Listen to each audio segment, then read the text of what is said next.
For this piano tutorial, we'll be learning the song Oh Give Thanks by Judith McAllister in the key of E flat major. I know that this song is originally in B flat major, but for today, let's focus on the key of E flat major, okay? I received this song as a song request through the comments section, so feel free to leave any comments with any suggestions for songs to do tutorials on, okay?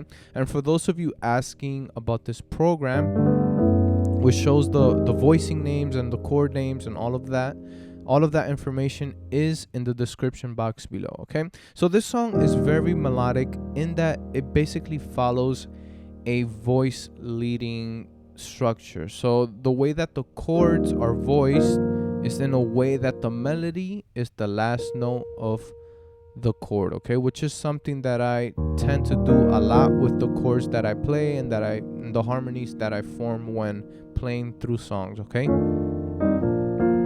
So I'll play the first part of the song and then explain what I'm doing for each of the chords and basically where they come from in the most simple way possible, okay? So the first part of the song sounds like this.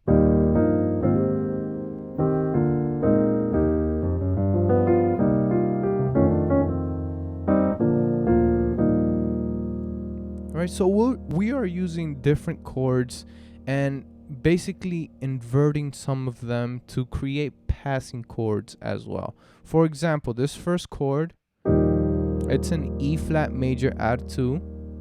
What we do is basically invert it to an E flat major add 2 over G. By invert, I mean that we're basically changing the position of the notes, but it's still the same notes. So we go from the 1 to a 3 over 1, or a 1 over 3, sorry. And then it's a passing chord to land on the 4. And the 4 in this case, it's an A flat major, but the voicing that I like to use is an A flat major 7. And I include this grace note going from the F, to the G, okay?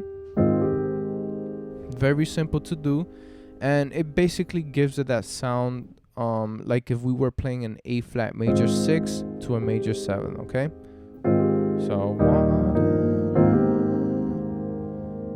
now what we do here is play two chords. We go from C minor to B flat, right? And that tends to work out, right? Let's see if we play like that.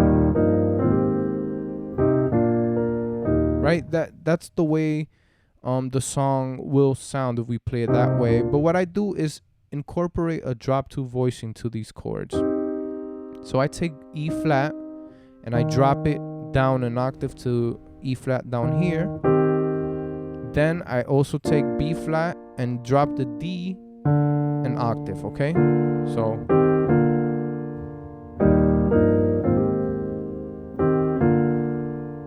now we go to the 5 chord. In this case, the voicing that I'm using is a sus chord. And if we think theoretically, when we think theoretically, a chord is suspended when it's not resolved. So we're basically inclined to go to the 1 from this chord. So that's a basic way of voicing those 5s so that the voicing is not resolved, so that when we land back on the 1, it feels resolved. So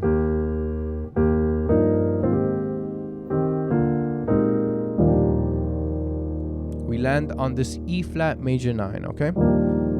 Now what I do here is play a passing chord before the 6. So I do this.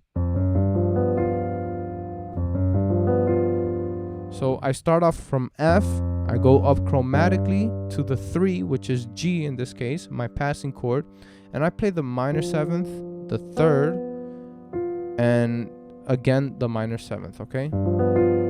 And as you can see, it's sort of an open voicing because we don't have any 5ths, okay? It's sort of spread out through the keyboard. Now we play the 6th chord, and I do this melody right here. Very simple. Now from the 6 we go to the 2 chord, which that 2 chord can serve as a passing chord before the 5. But in this case, it's also part of the song. But the way that we voice it is an F with the dominant 7th, and then my right hand is playing the relative minor of F. So a D minor. But the things that I do to the chord, I try to include different grace notes. In this case, I go from C sharp to a D, right? And then I go backwards to C sharp and then to C. And it basically resolves the chord in an F7 or F dominant, okay? So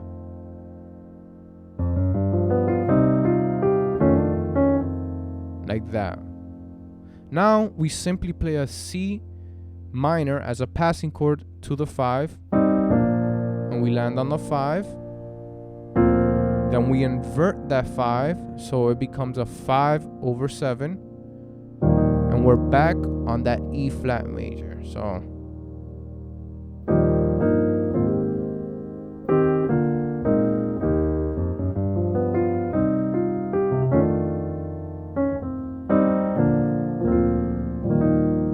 alright, so now the next part of the song sounds something like this, which is the chorus of the song.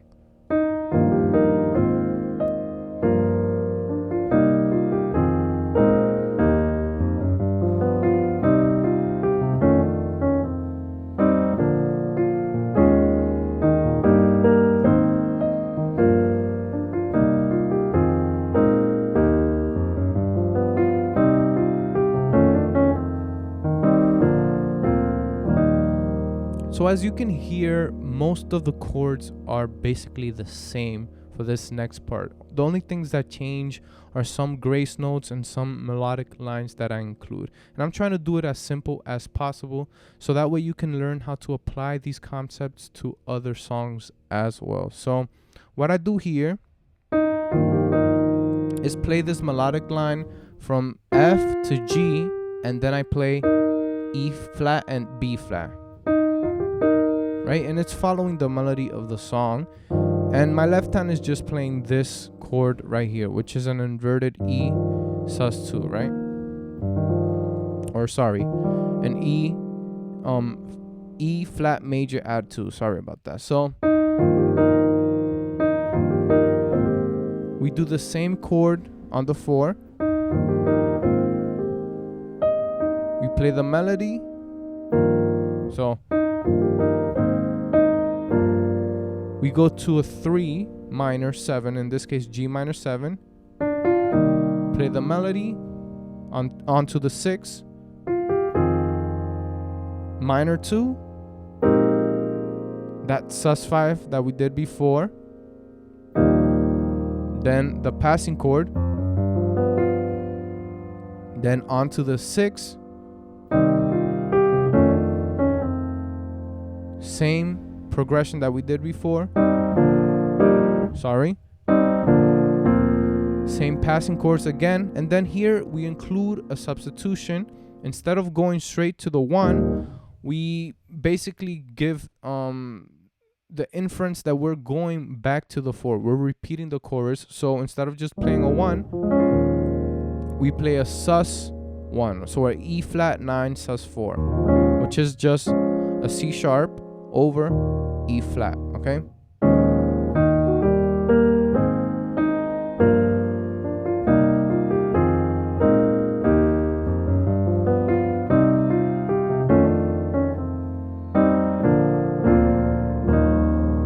Alright, so now I'll play through the whole song without any interruption. I'll try to improvise slightly harmonically. I may mess up, but hopefully you capture something good from this part of the video, okay?